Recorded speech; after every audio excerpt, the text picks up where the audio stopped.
banyak bergaul dengan orang soleh, kerana kalau orang soleh kenal kita, sayang kita, satu hari dalam syurga dia akan cari kita. Kalau dia tak jumpa kita, dia akan pohon kepada Allah untuk bagi syafaat kepada kita.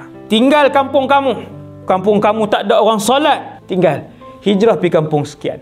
Di sana ada banyak majlis ilmu.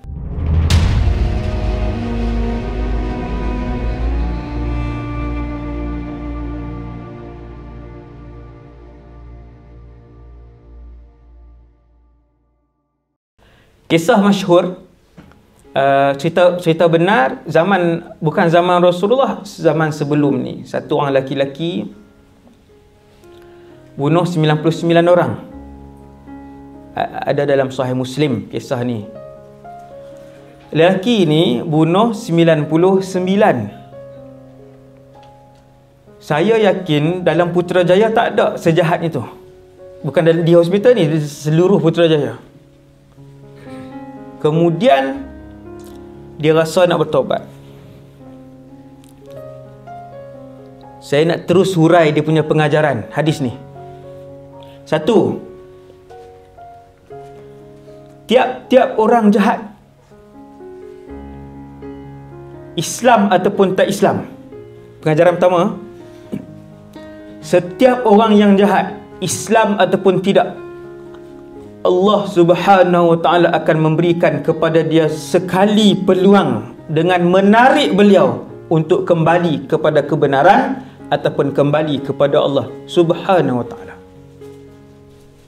Tuhan akan bagi peluang. Tapi waktu Allah bagi tu, kalau dia paling ke arah lain, dia tak akan mendapat dah peluang itu. Kita orang akan dapat. Tapi ada orang yang 2 kali, ada orang 8 kali, ada orang 12 kali, tapi setiap orang akan dapat. Laki ni, Nabi sebut angka 99 itu bukan sebagai contoh. Qatala tis'an wa tis'ina nafsan. Nabi sebut angka tu spesifik. Memang dia dah semelih 99 orang. Ganas ni. Okey. Satu hari datang di hati dia, dia nak bertaubat. Dia kata, aku nak kembali kepada Allah. Yang ini bukan pada zaman Nabi Muhammad, sebelum lagi. Tetapi lelaki ni seorang yang banyak melakukan dosa. Dia Islam, dia banyak melakukan dosa. Sesuai untuk kita ni. Contoh ni. Kemudian dia tanya kepada orang. Dia kata, siapa yang paling alim di atas muka bumi ketika ini? Soalan dia ni, Nabi quote soalan tu. Nabi sebut, fasa'ala an a'lami ahli al-ard. Lelaki ni dia tak tanya, tang mana ada ustaz? Ustaz bercambah kan? Ustaz macam-macam. Saya tercerita sikit hak ustaz banyak ni. Hak ustaz yang macam-macam ni, Allahu Akbar, sangat merunsingkan saya kan? Sangat runsing. Nabi quote soalan lelaki ni. Nabi sebut dalam hadis tu, dia bertanya, siapa ulama yang paling alim di atas muka bumi? Kebetulan soalan yang dia tanya tu kepada orang yang tak kenal ulama. Maka orang pun tunjuk fadulla ala rahib. Orang tunjuk, orang yang dia tanya tu tunjuk kepada geng zikir, geng ibadat saja ni, rahib. Yang ni pengajaran kedua. Rahib dirujuk kepada orang yang banyak melakukan ibadat dan kurang belajar ilmu agama, tidak mendalami ilmu agama. Bahaya tak? Bahaya. Saya ada 3 jam cerita tentang kumpulan-kumpulan tarikat ataupun zikir ni yang terseleweng. Saya dulu ikut tarikat, bukan saya kata tarikat semua seleweng. Saya ada 3 jam cerita, kalau tuan nak dengar.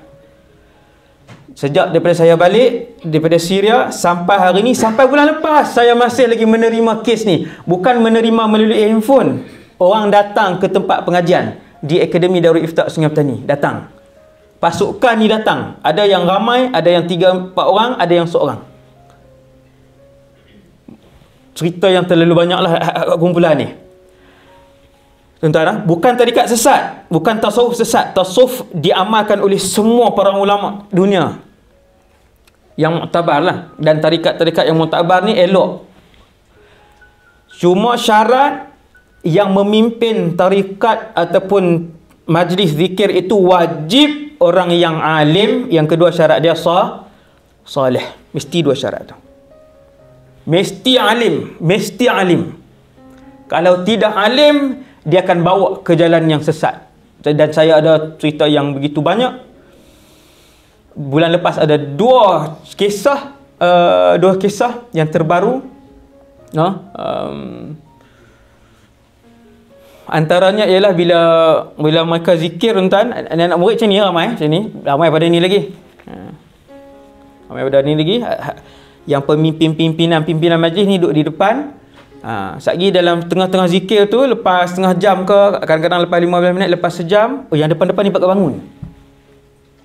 Pakat bangun. Bangun siap menangis-nangis lagi.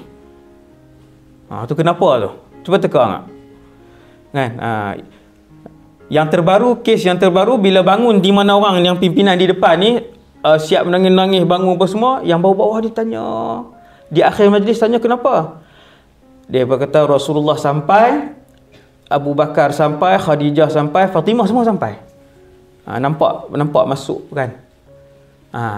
Itu hati-hati tu. Sangat banyak hari ni. Macam yang saya sebut tadilah kan. Tarikat bukan sesat, tarikat satu cara untuk sampai kepada Allah, tapi mesti dibimbing oleh guru yang alim, mesti alim, dan kedua soleh. Dekat tu je saya sebut, tuan-tuan. Tu satu daripada puluhan kumpulan yang ada lah, yang sampai kat saya. Kemudian bila lelaki yang nak taubat ni, dia tanya siapa yang paling alim di atas muka bumi. Ulama kata kenapa dia tanya macam tu? Kata para ulama, lelaki Bani Israel dalam kisah ni, orang Islam yang banyak melakukan dosa ni, dia betul-betul nak bertaubat, sebab tu dia tanya siapa yang paling alim. Tiba-tiba orang tunjuk kepada rahib. Fadulla ala rahibin, seorang yang kuat ibadah. Soleh tak? Rahib ni soleh tak, tuan-tuan? Soleh. Tapi alim tak? Tidak alim. Dia tak tahu halal haram secara mendalam, dia tak tahu tentang ibadat solat secara mendalam, dia tak, ni benda-benda ni, tuan. Tunjuk. Maka lelaki yang nak bertaubat tadi ni, yang ganas tadi ni, dia pergi tanya tuan guru, dia kata saya banyak dosa, dosa lampau saya banyak, sehingga kan, tuan-tuan, yang dia sebut tu bunuh. Kita ni selalunya kalau yang jenis, kalau dah bunuh 99 orang, dosa lain ada lagi tak? Mesti banyak. Yang ni cerita banduan pula kan. Saya sering juga berjumpa dengan banduan lelaki dan banduan wanita.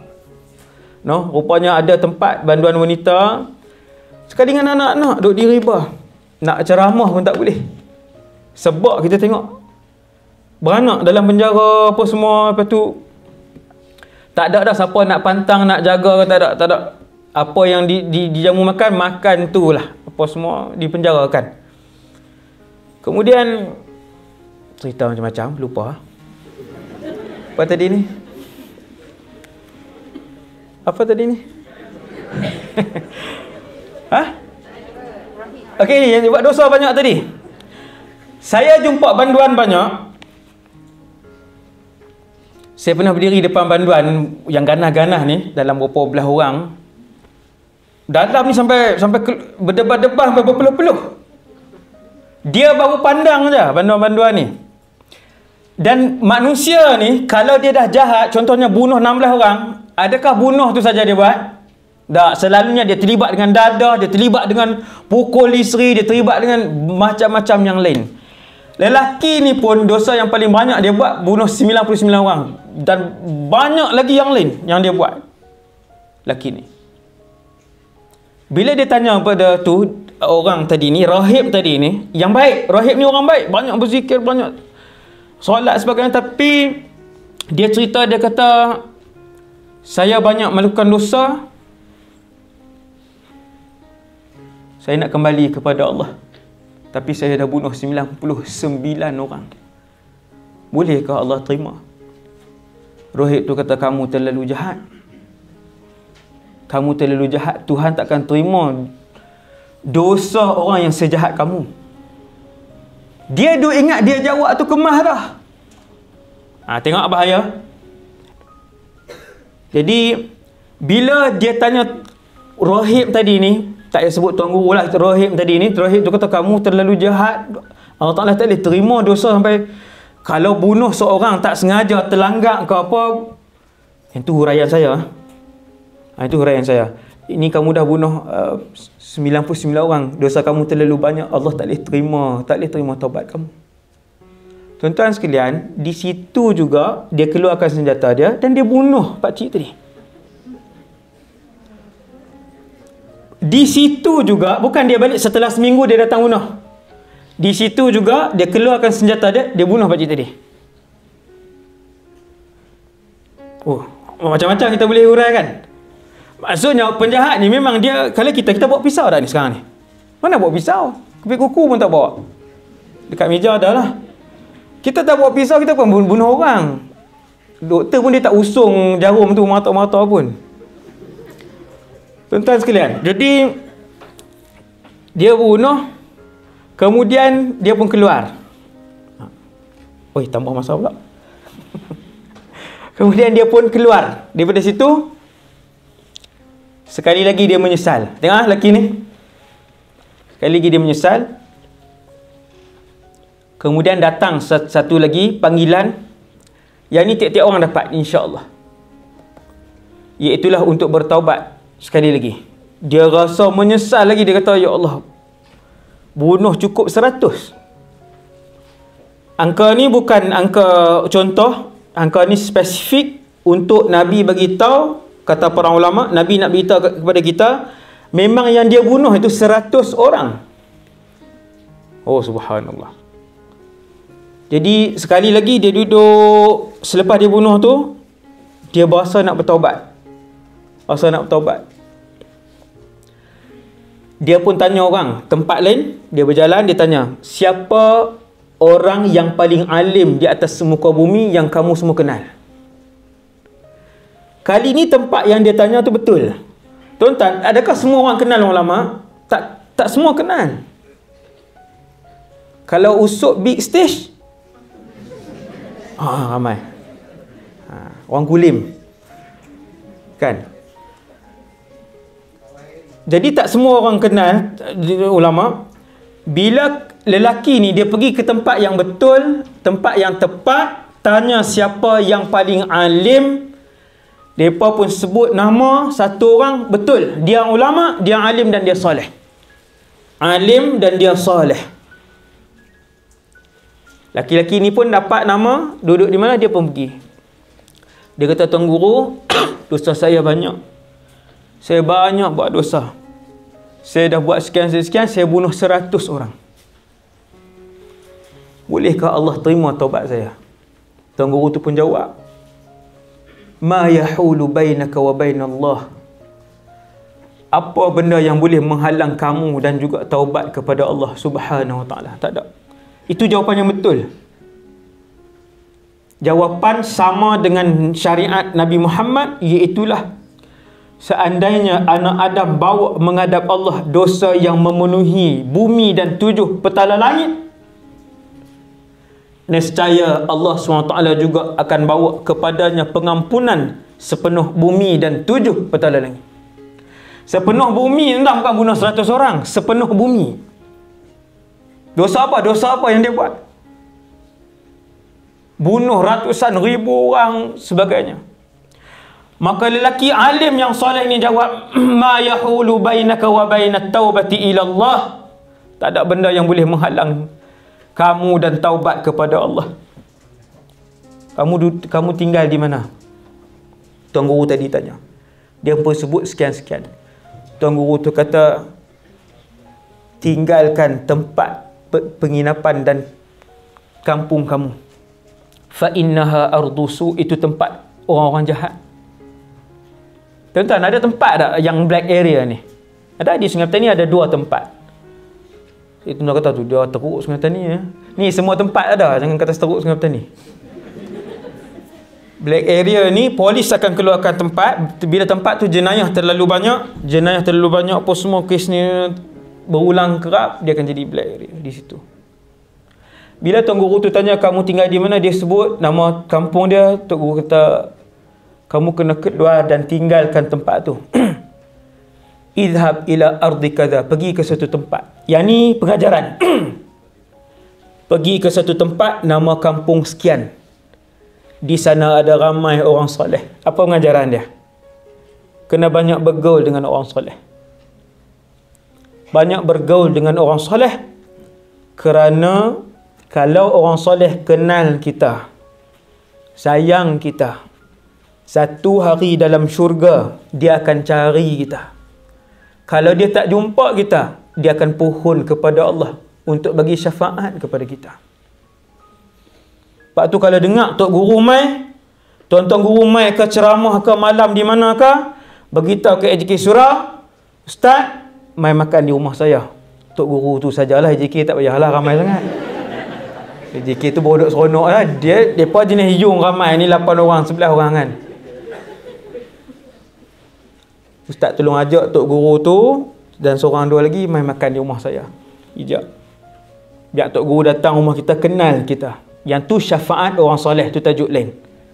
Syafaat orang soleh. Subhanallah. Tok guru tu kata, hijrah. Tinggal kampung kamu. Kampung kamu tak ada orang solat. Kampung kamu sekian. Tinggal. Hijrah pergi kampung sekian. Di sana ada banyak majlis ilmu. Ramai orang soleh di kampung sekian. Laki ni terus balik hak nak bertaubat ni. 100 orang dibunuh. Dan banyak puluhan dosa lain yang dia buat. Dia pun balik rumah, siap barang, kemas, keluar daripada kampung tersebut, penuju ke kampung sekian. Pada saat dia berjalan, itulah sampainya masa untuk malakul maut tarik nyawa dia. Hari yang sama. Ni kita tak tahu ni. No? Kita tak tahu.